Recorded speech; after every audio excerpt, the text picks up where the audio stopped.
Et je vais répondre avec une parole de Jésus, que la paix divine soit sur lui. Dans Jean 11, lorsque Jésus l'a dit, en gros, il dit, si je parle, c'est pas pour moi, mais c'est pour eux. Euh, à partir du moment où la Bible, c'est le livre qui fait autorité chez les chrétiens, et en fait, ils accordent que très peu d'intérêt au Coran. Et ils disent que le Coran, c'est n'importe quoi, que c'est un livre satanique, diabolique, etc. Et en fait, ils rejettent en bloc tout ce qu'on affirme.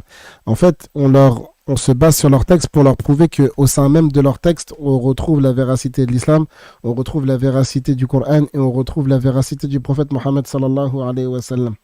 Ça veut dire qu'en fait, si on s'appuie sur ces textes-là, ça ne veut pas forcément dire que nous, on a foi à tout ce qui est dedans. Il y a des choses auxquelles on croit, il y a des choses qu'on trouve correctes, des choses qu'on trouve éloquentes, etc. Mais il y a des choses avec lesquelles on n'est pas d'accord. Par contre, le fait de pouvoir montrer qu'au sein même du texte biblique, il y a des choses qui correspondent et qui valident la religion musulmane, donc l'authenticité et la véracité de cette religion, c'est un plus et c'est un élément, normalement, enfin, qui devrait être convaincant et déterminant pour les chrétiens pour se poser des questions et justement se remettre en question. J'espère que j'ai répondu à la question.